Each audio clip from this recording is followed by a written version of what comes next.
Hey, everybody. Thanks for being here. Big show. Very excited about this.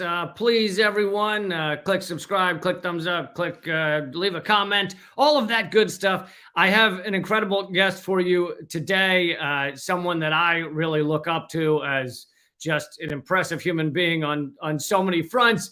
But I want to start out by saying that if you look at the big picture, in a lot of ways, the fate of Steven Donziger is the fate of humanity. Because if we are going to attack and crush everybody who stands up to big oil, stands up to fossil fuels, and actually holds them accountable, then we are never going to switch to green energy, never going to switch to a livable planet. So he represents something much larger than himself. To give you a little quick background before I bring him in, as The Intercept wrote, a mere 20 companies are responsible for a third of the greenhouse gases emitted in the modern era. And in the modern era, Chevron ranks second only to Saudi Aramco among them. And it's increasingly clear that addressing the climate crisis will require confronting these mega emitters whose resources for litigation dwarf that of any individual. Making Chevron and other companies clean up the messes created by their oil production will speed the transition to fossil fuels. So, one second here. Okay, without further ado, we'll get into his story. If you are unfamiliar with Steven, we will explain everything he's done. And please welcome Steven Donziger. Hello. Thank you, Lee, for that nice introduction. I appreciate it. Yeah. So I want to kind of, we got an hour here. I want to kind of spend maybe roughly the first half on your story and what it is and where we are with it, and then also get into a lot of other important stories that are important to you. I know from seeing your posts, and so yeah, we'll get a little bit of both. I don't know if you have the elevator pitch, but you obviously won this $10 billion judgment against Chevron for their destruction in the Ecuadorian Amazon, and largest amount of its kind. And since then, Chevron has not paid a dime, but they have spent a lot of money going after you and trying to just make your life hell. And I think this is the first time I've spoken to you since you've been a free man again. And yeah, if you could talk a little about that and about your experience of house arrest and why that happened, how that happened. Yeah, so it's a long story. It's gone on for almost 3 decades now. The battle I've engaged in with Chevron, but sort of to reduce it to its essence, I work with indigenous groups in the Amazon of Ecuador who won a roughly $10 billion pollution judgment against Chevron in Ecuador's courts in 2011. It's been affirmed on appeal by Ecuador's highest courts. Chevron had committed through its predecessor company, Texaco, a mass environmental atrocity, deliberately dumping billions of gallons of cancer-causing waste onto indigenous ancestral lands in the Amazon, polluting, poisoning really rivers, streams, groundwater, such that cancer rates have skyrocketed. Many people have died. It's probably the world's worst humanitarian crisis. Not enough people know about it. We won this big case. Instead of paying the judgment from a court where Chevron had insisted the trial be held and where it had accepted jurisdiction, they came after me here in New York, where I live, and they sued me for $60 billion, the most money anyone in U.S. history has ever been sued for. I only realized that when I was researching again your story. This time, I had missed that in previous discussions with you, that it was $60 billion they wanted from you, and they ultimately dropped all financial requests because then that would have entitled you to a trial, right? Or a jury, yeah. So they had to drop all that to avoid a jury. They found a judge who had investments in Chevron, who had been a tobacco industry lawyer for years. He denied me the right to really put in evidence and defend myself, and the trial was a foregone conclusion. It was a civil case, to be clear, but he he basically ruled against me, and it was his effort as a U.S. judge to try to undermine a judgment out of Ecuador against a major U.S. company, to whom he was very sympathetic as like a pro-corporate judge. So we kept going in other countries. I mean, after that happened, it was almost like a sideshow. The real show was the case in Ecuador, and we took that part of the battle into Canada and other countries to enforce the judgment against Chevron's assets because they refused to pay. So when we did that, this judge, who again has links to Chevron in the U.S., charging with criminal contempt of court in the U.S. for appealing one of his orders, an unlawful order, I might add, that I turn over my computer, cell phone, and confidential information to Chevron's lawyers in the middle of this case. Which is really fairly unheard of. Unheard of, never happened before in U.S. history. So he then had me locked up in my home. Because you refused. Yeah. Because I refused. But remember, I wasn't just thumbing my nose at the court. I was appealing his order to a higher court. Yeah. And he had me locked up in my home on a misdemeanor contempt charge. The U.S. attorney in Manhattan, the federal prosecutor, refused to prosecute me. He thought the case was, bogus. So the judge appointed a private Chevron law firm to prosecute me. So I became the first person in U.S. history to be subject to a corporate prosecution, in this case by Chevron, the very company that I had helped indigenous peoples win this big pollution judgment against. So Chevron essentially captured the machinery of the prosecution in the United States, in New York, to target its leading adversary. And they did it in the name of the U.S. government, even though it was a Chevron lawyer prosecuting me. And I ended up in detention for 993 days. By the way, the previous longest sentence for any lawyer who had been convicted of my supposed offense, and again, I maintain my innocence, was 90 days of home confinement. And I served over 10 times that amount, 45 days, by the way, in a federal prison. I'm the first lawyer ever to be put in prison for appealing a civil discovery order in a civil case. And it was all about retaliation, and I never got a jury, and it was just unfair. It was farcical even. I'm still retaliation, and they're trying to do to you what they've done for publishing with Julian Assange. They're trying to set the example so that it will create a chilling effect for other lawyers who might actually hold the big oil or big ag or any of these monstrosities to account.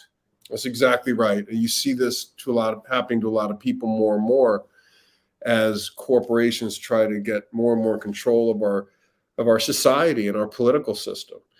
This is the first, and by the way, let me acknowledge up front that the U.S. criminal justice system, as you know, has a lot of problems with police racism and over-incarceration and abuse of people, who have no money, et cetera. This is a particular kind of animal in our system, and I've been hanging around as a lawyer the U.S. criminal justice system for 30 years. I've never seen this animal, meaning a private corporate prosecution of an activist. Now, I've seen the system target activists, but it's the government doing it.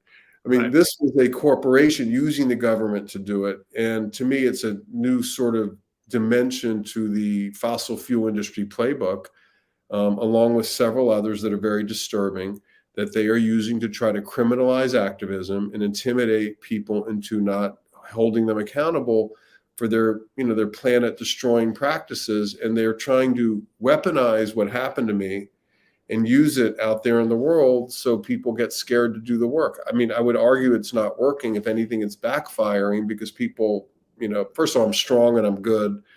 And in an odd way, while I did not like having to go through what I've been through, in an odd way, it was flattering that they have literally hired 60 law firms and paid 2,000 lawyers, roughly 2,000 lawyers and legal personnel in their campaign to target me. And I'm in my apartment right now in Manhattan. It's a 2-bedroom apartment on the Upper West Side of Manhattan where I live with my wife and son. And this is where I work. And they have hired literally an army of law firms. I mean, I would say the biggest army of law firms that's ever been used in any one case. I've never seen this before. 60 law firms, hundreds of lawyers. They hired a private investigator to follow you. They created an online publication called the Amazon Post to just write bad shit about you. Uh, I mean, it's like they've created an industry just to go after you. Well, I mean, they've literally spent $2-3 billion. I mean, we've assessed it all. These people have to get paid, and they charge high rates. These are corporate goon people. So they've spent a lot of money, and I think that the reason for that, it's not that I'm personally an enormous threat to them, because the reality is, even if they paid this entire judgment, it would have no material impact on the company's financials. They make so much money, even though the judgment is sizable. What they're really scared of is the model of this, meaning the alliance between Amazon indigenous leaders and lawyers in the United States and donors and hedge funds that have helped to finance this litigation for 28 years. They're terrified of that model, because when these big companies go into countries, particularly in the global South, but even in the United States, I mean, it's not just the South, like this happens all over the world. They count on the communities where they pollute to not have the wherewithal, the resources, the expertise to be able to mount an effective counterattack to hold them accountable. Like, they count on that. They build that into their business model, which is why the incentive structure is all haywire, and why they think they can go into these places, pollute, and get away with it. Well, we completely flipped that on its head in Ecuador. And as a result, they want to destroy me and those of us who did it. Because if other people were to see the success we've had, get inspired by it, use the same model, get the financial resources they need to do these cases, it literally could create $1 trillion+ of environmental liability for the whole industry. And they don't only want to just like win this case, they want to destroy the very idea of this case, which is why sometimes I feel like, the guy who, had to be executed, they put a bullet in my head, and after I was dead, they pumped like 50 more bullets just for good measure. Because the overreach against me, by the way, I'm not dead. Maybe that wasn't the best analogy. My point is the overreach. Yeah. The constant attacking, the websites, the defamation, the judges they've tried to get to turn against me, the number of law firms they're using, the amount of money they're spending, the ads they put in the Ecuadorian papers about me. I mean, it's probably the most extraordinary, well-financed, even most vicious corporate retaliation campaign in the history of the United States. And it's directed against me. I mean, it's crazy. By the way, I'm stronger for it, and I have a massive amount of support in response to that. The world's dialectical, right? Like, they do that, we do this, and it all kind of gets bigger on both sides. But the support I have is just extraordinary, and it's really carried me and my family through this. Yeah, you mentioned it, at least to some degree, backfiring. And I had Chris Hedges on last week, and we talked about your case, and he said, they're showing their hand. That's the good news, is that they've shown that they need and want to just simply manipulate the justice system, bend it to their will, in order to go after you. And so, Chris's positive point on this was that you and Assange and some others are causing them to show what they stand for and what they are. I think Chris is right. I've known Chris for many years. I so admire his journalism. Let me just say this. When you are successful and effective enough in taking on these entrenched interests of power, such that the only way they can attack you is through, really, I would call, naked acts of corruption, because that's what happened to me. And I think that's what's happening to Julian Assange. And it's happening to other people too. You really have called their hand. I mean, you force them to expose themselves. I mean, what they really want is for you not to fight back, to get intimidated. And you're like, oh my God, I can't deal with this. My life's going to blow up. I don't have the money to even fight it. I can't hire lawyers. And they want you to quit. They want you to just stop your advocacy. That's the whole point of a slap lawsuit. Those who continue to find the ability and have the resilience to continue fighting, that's when they start to show their hand, and you see the corruption, in a brazen way. And I will say this: they'd rather that not be seen by people, but they're also willing to openly engage in it if they have to, if you're strong enough in challenging them. And some leaks have shown where they stand. There are emails leaked that show that their strategy was, quote unquote, to demonize you. Another comment from a former head of Chevron back several years ago was it would be a cold day in hell before we pay any of that money, and then we'll skate out on the ice. I mean, these people, they just strike me as sociopaths. It's unbelievable. They are, and I think that when you're used to so much privilege and making so much money for so many years and bending governments to your will and dispensing with indigenous peoples if they challenge you easily because no one really understands how to take them on, they just get into they just become extremely arrogant. I mean, I actually think they experienced our lawsuit as like some sort of affront to them. It's crazy. Like, they engage in a mass act of poisoning in the Amazon. Yeah, and something that we should remind people, it was intentional. It was deliberate. It wasn't an accident. It was part of their engineering design for this area of the world, thinking they could get away with it. And they experienced the indigenous peoples fighting back in court as some sort of like affront to them, and they sort of feel like they're being victimized. And it's a mentality that is really incredibly dangerous. They actually experience life as if they can be above the law. And, even a modest legal challenge they experience as some sort of, illegal affront to their ability to operate. I mean, it's just extraordinary. So let's see, we have an update, or you have an update on some news about the DOJ and the Supreme Court, where it's going there. Yeah, so there's three main sort of things going on right now legally. I mean, one is the underlying case that the Ecuadorian people won that needs to be enforced against Chevron's assets. That's sort of happening with other lawyers and other places. Then there's the retaliation case against me where they ended up locking me up. And a subset of that is this criminal contempt thing that I literally just got released on April 25th of this year. I've appealed that to the U.S. Supreme Court.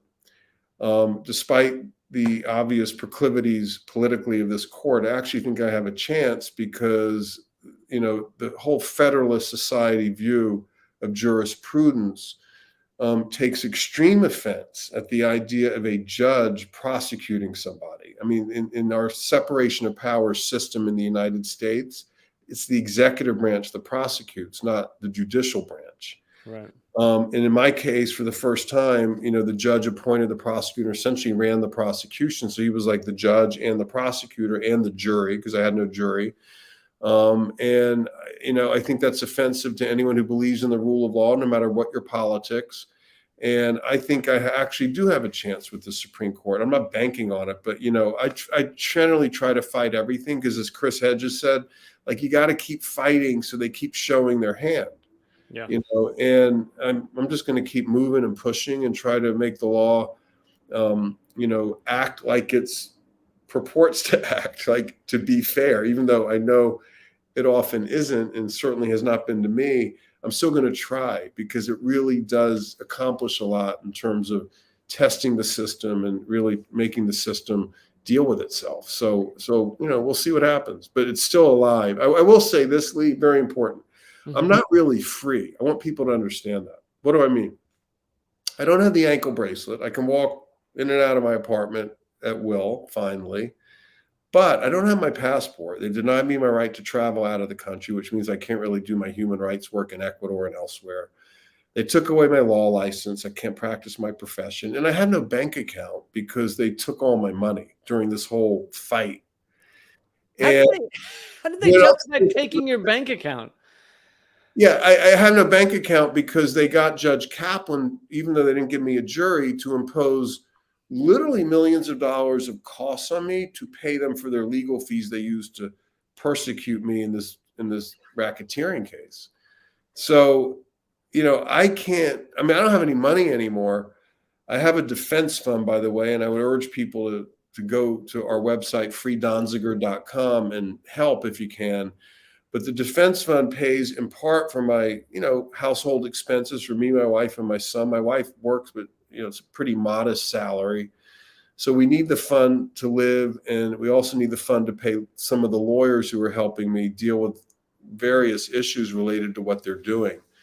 But I am not free. And, who knows what the future holds, because the reality is, given what this judge showed he could do it again, meaning charge me with some other sort of criminal contempt, and try to get me detained again. So we live every day with a bit of fear. I mean, look, we're good. And I love being on your show, and I'm talking to journalists, and I'm advocating, I'm fighting for my clients, and writing and doing all sorts of stuff that matters. I feel very rich, in that sense, but I have no money. And that's how they want it, because they don't want me moving anywhere. I mean, for me to go to another country and meet with a law firm and say, hey, would you consider taking this on to enforce the judgment against their assets? They don't want me to engage in those conversations. Yeah. So they, and by the way, these are kind of characteristics, features of autocracy, right? Like when a company, and even incipient fascism, if I may use the word, when a company takes control of the state apparatus to do what they've done to me, that is lock me up, deny me access to the financial system, deny me the ability to practice a profession that I'm actually very good at. Like, I have 30 years of experience as a human rights lawyer. Deny me my ability to travel. These are features that most Americans usually associate with very repressive societies. It's happening here to me. So I need support. I need help. When I say that, what I really need is solidarity, right? So you go to the website, freedonziger.com, and you haven't already, sign up, and you'll get on our mailing list. And we do all sorts of actions, and I keep people informed with regular sort of updates on the case and on my situation. Yeah, absolutely. Solidarity. We need to continue to fight, and to fight for the people that are being attacked the most. I just, one more thing on your case. We've watched and you talked about corporation taking over the levers of the state. And, I like to, and it came up last week as well, I like to mention Sheldon Wolin's concept of inverted totalitarianism, which is we now live under rule by the anonymous corporate state. It's not one fascist figurehead. It's a diffuse group of corporations that own our structure. But that kind of gets to my question, which is the various pillars of our society that should have come to your aid have all been kind of bought off by these systems. So you have the justice system, which is mainly what we focused on, but then you also have your representatives, your politicians that should have been standing up for you, and then the media. So if you can talk about those other two for a second. Well, I tell you, it's been rough to have worked 35 years as a lawyer and watched the trajectory in the United States. I mean, we are getting, less and less democratic, despite, the results of the recent midterms, which were not bad for the Democrats, but the structures of our political system are far less democratic, than they were 20 years ago. There's all sorts of restrictions on voting. One party is blatantly pro-fossil fuel, pro-corporate, the Republicans. The Democrats are, they're also pro-corporate, just a little less blatant about it. Yeah. We don't really have choice here, meaningful choice when we go to the polls. Voting, by the way, should never be confused with democracy. I mean, voting is, I think, an important part of democracy, but it's not the end of democracy. You need the ability to have choice and to have real debate, and to be able to have a Congress, for example, that isn't restricted such that it can't pass laws without 60% support. There's all sorts of problems with the American political system. A lot of this exists because of money, corporate money flowing into politicians. And the corporations pretty much totally control the Republican Party and have significant, substantial influence over the Democratic Party. I mean, as an example, in my state, New York, I was locked up for almost 3 years. There's 2 senators in every state. My senators, Chuck Schumer, who's the Senate leader now, and Kirsten Gillibrand, are both Democrats. They both take major money from fossil fuel interests. I mean, Chuck Schumer is the third biggest recipient of fossil fuel money in the entire US Senate. And Kirsten Gillibrand was taking massive sums of money for lawyers at Chevron's Gibson Dunn firm that had locked me up. Yeah. And they never came to see me. And they are prime example, or even speak out about me. You know, I mean, I had people all over the world, 68 Nobel laureates. I had the United Nations Working Group on Arbitrary Detention condemning my detention as illegal. And my own senators never looked at it, never paid it heed, never said anything, never called me up, never visited me, as you know, did my congressman, Jerry Nadler. And these are all Democrats. So, well, these corporations aren't dumb. They donate heavily to both sides, so they always win. Of course, but there's a real gulf between the perception of like, oh, the Democrats are more the party of the people, and the reality. And so getting to your point about inverted totalitarianism, I mean, it's extraordinary to watch what's going on in our politics, in our judiciary now, particularly with the U.S. Supreme Court, where, in my opinion, you have 6, extremist, ultra-conservative justices making decisions about policy that affect the freedom of 330 million people. I mean, 6 people are doing this. And the right wing and the Koch brothers funding network and the Federalists, all these front groups that have been really well documented, by the way, in a new book, among other places, called The Scheme by Sheldon Whitehouse. I don't know if you've seen this book. He's a senator who sort of wrote a very good book about how they took over the Supreme Court and made it an extremist MAGA court, a political court, not a judicial court. It's really scary, but it's clever, right? Because if you want to control a society, and you can do it by kind of just taking, controlling the majority of 9 seats versus having to take over the entire US Congress, it's easier to do the judicial route. And they have succeeded to a degree, to a frightening degree. And until we sort of realize how these controls, are sort of being executed in our society, so we have a multi-front battle to sort of take back freedom and democracy for the people, for the working people of this country, we're not going to be able to stop it. And it's really scary. And, I called it, look, last summer, I wrote an article on my Substack, saying, let's face it, we just had a judicial coup in the United States.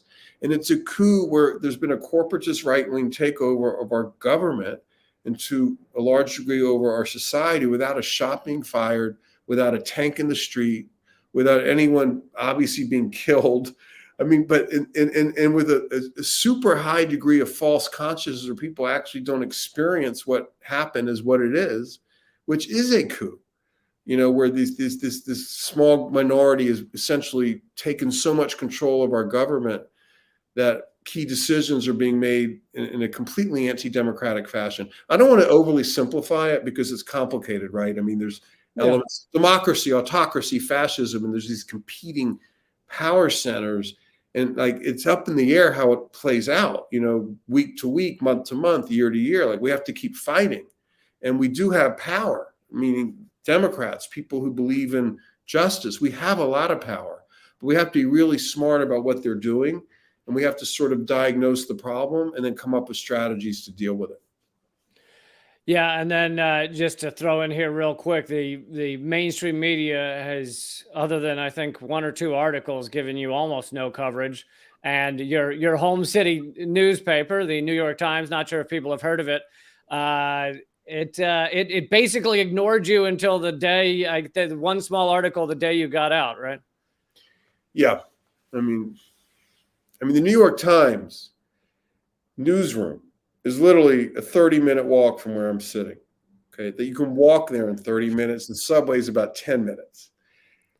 And they completely ignored my story. And, but for people like you and other independent media, Chris Hedges and Ralph Nader and Michael Moore and Katie Halper and Crystal Ball and Marianne Williamson helped me a lot. But for people who don't depend on corporate advertising, to do media. Yeah. I don't think anyone would have known about this. I was very active, and I realized also that I could reach millions of people to hear this story without the New York Times, thank you very much, serving as my gatekeeper. However, it is shocking that the New York Times did not find the fact that a U.S. human rights lawyer being locked up for almost 3 years on a contempt charge in his home, in their hometown, they did not find that newsworthy enough to write about it. And by the way, let's not be coy here. The reality is Chevron is a major advertiser at the New York Times. Right. They're even on the board. Well, there's someone on the board, right? Yeah, and there was one man, Robert Denham, who was on both the board of the New York Times and Chevron at the same time. And on top of that, they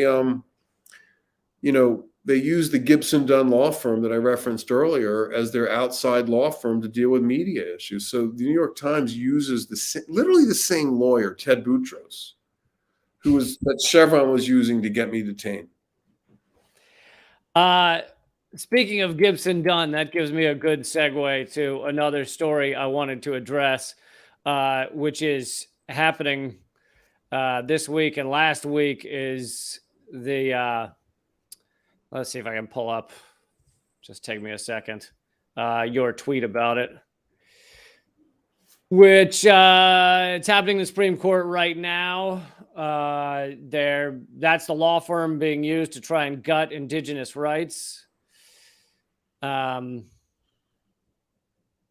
see, is this it? Yeah, here we go. Oh, yeah. So if you want to talk about that. Yeah, I guess I didn't hold back on that headline. Are you holding back in this interview? Is that what you're saying? It's important, I think, as a broader matter, that people understand the role of these corporate law firms in this whole campaign by the right to control. Gibson Dunn is a perfect example. Okay, it's a outwardly reputable law firm, used largely by fossil fuel interests to keep people like me and other litigants, like, say, a municipality of Baltimore or the state of New Jersey that sues these companies for deception and misinformation on climate change. There's all these lawsuits now happening in the US. And Gibson Dunn is used to battle all of us who bring these climate justice lawsuits on the same theory that they just want to delay it and muck it up and file tons of motions and use their superior level of resources to basically sabotage these lawsuits. And people who do this for the oil companies are the law firms, the corporate law firms, and they get paid. A lot of the top lawyers get paid $1,000 an hour, up to $1,500 an hour. And Gibson Dunn is one of the leading ones. So is Paul Weiss, another name you might have heard for a law firm. They represent Exxon in these suits. Gibson Dunn does Chevron. BP uses another law firm. And these are really lucrative cases. And the lawyers are basically profiting off the destruction of the planet. And they're profiting off, in my opinion, of a completely unethical litigation strategy. And in Gibson Dunn's case, apart from that direct work dealing with climate justice lawsuits, they're going after tribes. Tribal sovereignty in the US is a mixed bag as it is. It's not very strong, but what's left of tribal sovereignty is under fierce attack by Gibson Dunn. We call them the butchers of indigenous rights for good reason, because they are using this adoption case to go after this, really successful law passed by Congress during the Jimmy Carter years that favors indigenous tribes in adoption matters over white families as a way to preserve indigenous culture that has been subject to nothing but genocide, for much of U.S. history. Right, and there's a long history of cultural genocide as well, which the kids being stolen from families and from tribes and sent to these residential schools, and where their cultural heritage is just erased. And of course, many of them were also killed at these schools. There's mass graves at some of the grounds, and so that's why this law was passed, was to say, like, try and keep kids in the tribe. every tribe and most adoption agencies favor this law for obvious reasons. It's a good law. So what does Gibson Dunn do? Like, they're using the excuse of this like white family and this Christian fundamentalist family from Texas that wanted to adopt a native child to attack the law. But what they're really doing is attacking tribal sovereignty, because the argument they're using is that the law is racist. It's racist against white people. And if they succeed in this law, that's what their argument is, they will then, weaken all laws that protect indigenous peoples in the United States, that protect tribal sovereignty. Why? Because 80% of oil and gas reserves are under indigenous lands. And it's going to enable them to weaken them so they can gain greater access at cheaper prices to the resources that they covet. And it's just so obvious. Who else is behind it is the gaming interests. So there's a lot of casino companies that are really angry that indigenous peoples run successful casinos on their tribal lands in the United States. And they also want to weaken the law because they don't want the competition. And Gibson Dunn, represents Chevron, several other oil and gas companies, and several large casinos. So they're working pro bono to help this white Christian family from Texas in an adoption case, because it's the tip of the spear to weaken tribal sovereignty writ large, so the fossil fuel industry and the gaming industry can, better get into tribal territories and make more money. So amazingly And by the way, the bonus for the right-wing legal agenda is they can, use this claim that any law that favors one race over another, we've seen this in the education context recently, like with race-conscious college admissions, is somehow illegal or racist. So in other words, laws designed to correct historical racism are themselves being attacked as racist against white people. And that's basically their argument in the adoption case. And they want to use this in the gaming environment and other environments as well. And they're using it in the college admissions context. So it's all kind of connecting up. And by the way, there's no reason the Supreme Court should have even heard this case, this adoption case. It's ridiculous. When does the Supreme Court concern itself with a state adoption case for one kid? Okay. Why? Because it is an opportunity to carry out another facet of the right-wing legal agenda, which is to get rid of any race-based law to help correct historical injustice. And it can also weaken tribal sovereignty at the same time. It's really bad. Go ahead. They're smart, Lee. I mean, these lawyers are clever in terms of how they design these arguments. They're highly skilled. Don't underestimate them. But I really want to tell people, focus on these law firms. They are the key silent actors that are carrying out this fossil fuel agenda that's destroying the planet, hurting the tribes who are the frontline defenders of the planet, while enriching these mostly white lawyers who do the work. Yeah.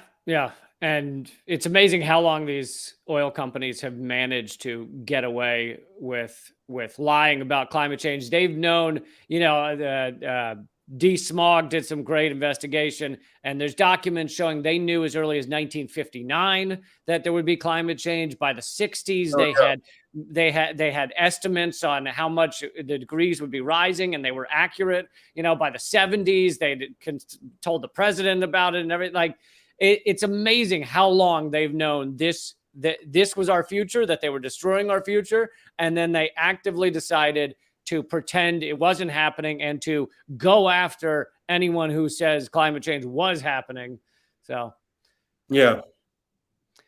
Well, I want to not be a complete bummer, I want to bring in some good news that you posted about. Actually, one of the legal wins against a large, incredibly evil corporation. You wrote, in a big win for justice, a jury just ordered Monsanto to pay $275 million for causing brain damage to school kids. Monsanto's lost 4 trials on the issue and faces billions in liability. And this is why the corporate class hates juries and is desperate to control the courts. Can you talk a little more about that? Sure. This is really important. So this case was brought on behalf of teachers and students in in these high schools in the Seattle area. And the crazy thing about this is Monsanto had installed these lights that emit PCBs, which poison people, cause brain damage. And these fluorescent lights were installed in schools over many, many years until like the late 1970s. And there's probably hundreds, if not thousands, of schools in the United States that still have these lights. This case was just from one of those schools.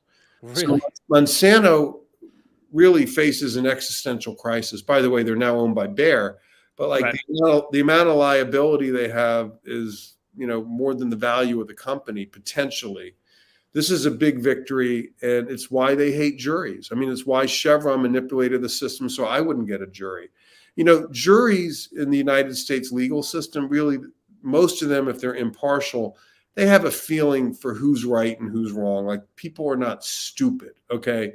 And when you present the evidence fairly, people are going to generally side with the victim and not with the perpetrator. And that's what happened with this great Monsanto verdict, by the way, brought by the same lawyer who represented me against Chevron, Rick Friedman, one of the great trial lawyers. And, so they're gonna go after him soon, I assume.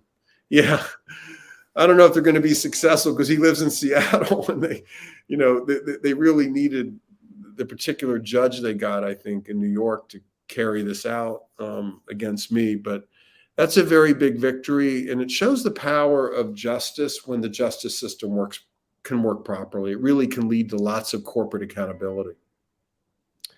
How appropriate that Monsanto is now owned by Bayer, a German company that was founded and headed by Nazis and was involved in the Holocaust. And so now Monsanto is poisoning Americans. Because like over history, nations will fall and various political parties will fall, but the corporations that run things seem to just bounce back.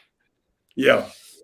No, it is kind of like that Bayer owns Monsanto, but Monsanto, my advice to Monsanto is you need to settle these cases. You keep losing these cases and appealing them. I'm talking about the cases out of Seattle.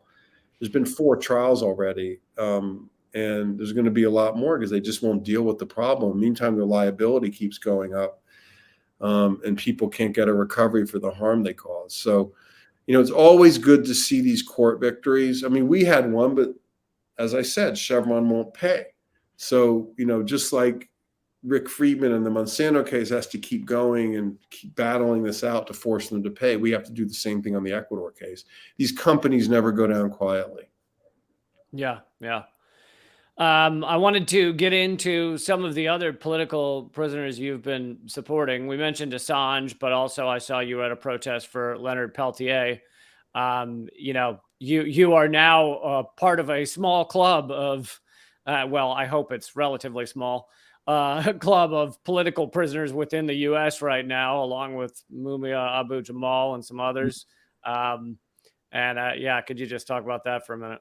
Yeah, I mean, one thing I've realized is given what happened to me and all the people who helped me and supported me and my family and the people of Ecuador, when I see this kind of thing happening to other people, I'm a little more sensitive to it now than I might have been before. And I try to help, and use my platforms to help. And I was honored to be asked by organizers of the Peltier rally in DC on Sunday, the American Indian movement primarily, to speak in favor of a clemency petition that's been presented to President Biden. And President Biden needs to just grant clemency. The Mr. Peltier has been in prison for 48 years.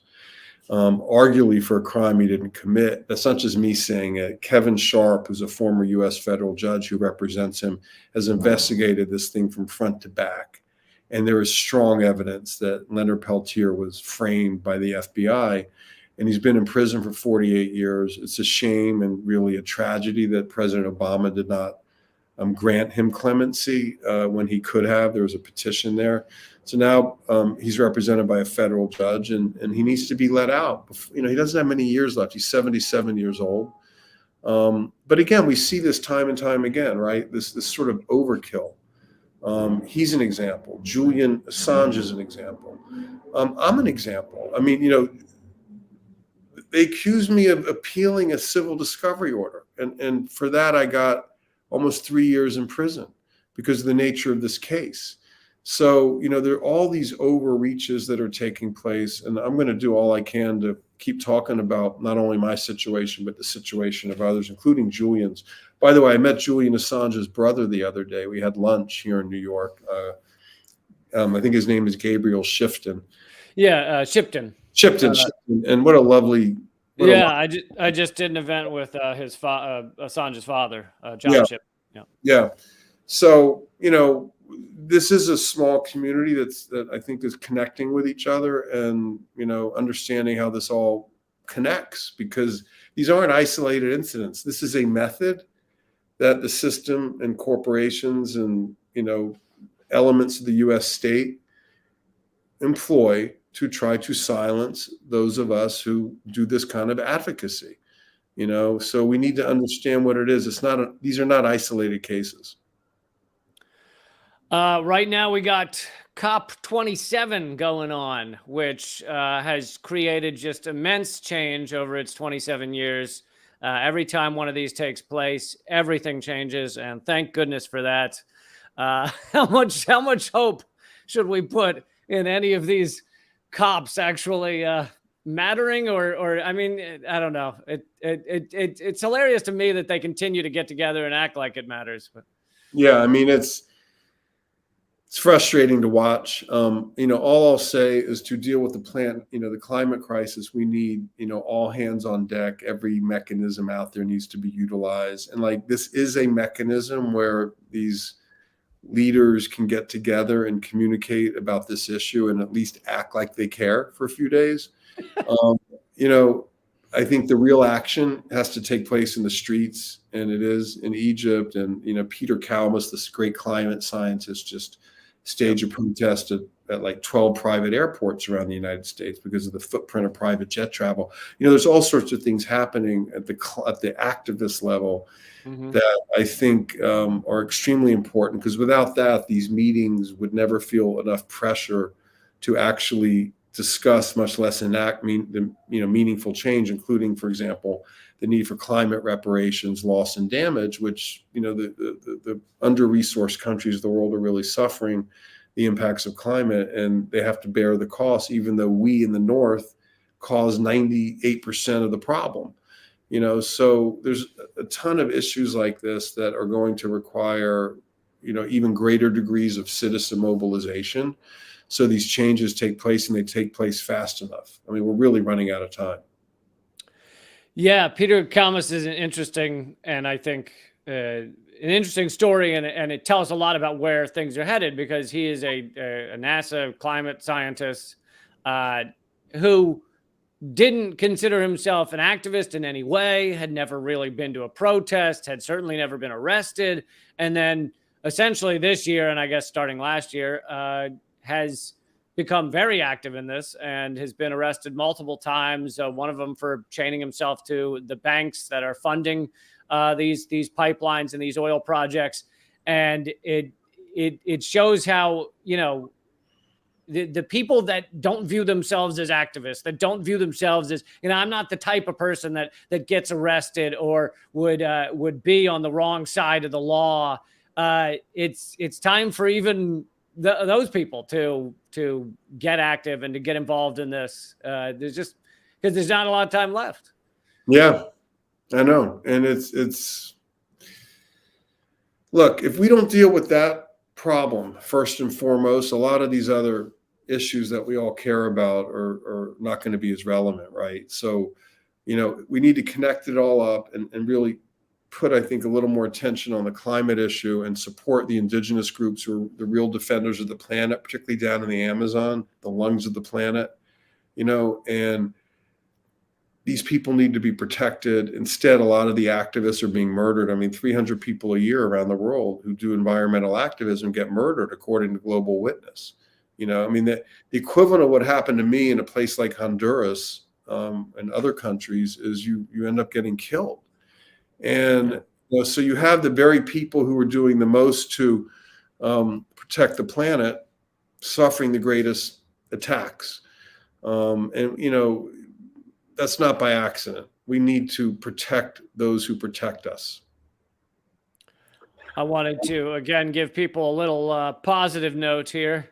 This is something else you posted about, which is the campaign to codify laws protecting the rights of nature is making steady progress around the globe. Spain now on board, began in Ecuador. And, there's a lot of areas where they're giving kind of rights to nature, which seems to be one of the only things that's working. Yeah, this is really positive. And, look, I'm a lawyer, but I don't believe these problems can be solved only through the law. But the law can be a powerful agent of change if used in the right way.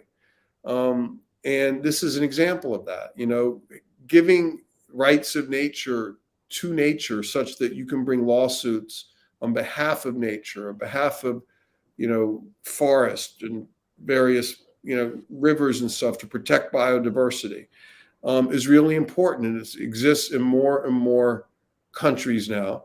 Started in Ecuador, where I've been to Ecuador over 250 times working on the Chevron case, and it's really inspirational. And there's other elements to the law that could happen that would help. For example, there's something called the Fossil Fuel Non-Proliferation Treaty. I don't know if you've heard of that. That countries that sign that would commit to not investing in new fossil fuel projects. It's not like we're going to end fossil fuels overnight, but we're not going to invest anymore in an industry that is destroying us. And there's other things like the ecocide law, which is being pushed by various countries now, or various civil society organizations. There's a lot of interesting things happening in the law that can really help protect the planet, help empower citizens to use the courts on this, most important of issues. And I'm excited about that. I mean, this is positive stuff. And even the attacks on me, are positive in the sense that, because of them, many more people now, I would argue millions of people, know about not only the plight of the Ecuadorians who are being poisoned by Chevron, but know about the critical issue of free speech and democracy and the abuse of the law to try to silence people. So while the law on the one hand can be used for all this positive stuff, it can also be used by the corporate side, the fossil fuel side, in really abusive ways. And so the law is not just the law. Just because it's legal doesn't mean it's right. I mean, there's all sorts of things I could say on that point. But it is an important tool in our society, and we need to understand how it can be used for good. And we also need to understand how to stop them using it for these improper purposes. Yeah, so there's the high note to end on is, your case and several others show that these corporations that run much of the world are running scared. I mean, if you've just spent $1 billion to go after one lovely person in your apartment in New York, then it shows they're afraid of it, and it shows they're worried as to where things are headed. I agree. I mean, if you're going to do this to me, you're showing your weakness. What the U.S. government is doing to Julian Assange, it really does display weakness. We can do much better than that. I'll leave it at that. Well, Steven, thank you so much for your fight and your energy, even if some of it has been forced upon you. Some of it you definitely chose for many years. But thank you so much. You give us all inspiration, and keep fighting. Thanks, Lee, and thanks for what you do, and for allowing me to share my story with your listeners. I really appreciate it. No problem. See you soon. Take care. All right, everybody. That is Steven Donziger. Definitely look him up. We showed his website, Free Donziger, and keep in touch with everything he's doing. I am doing these hour-long interviews every week, once a week. Last week was Chris Hedges. You can still watch the replay. And I hope you will join me every week and share these and let people know. The platform, as you see in the upper right corner, is Behind the Headlines. That's a project by Mint Press, an excellent outlet, Mint Press News. They have put this all together and helped make this happen. So definitely check out Mint Press News and subscribe to Behind the Headlines. And we're completely independently funded. So there's no big corporate backers. There's no big, awful entities behind this. As many of you know, I'm the most censored comedian in America at this time.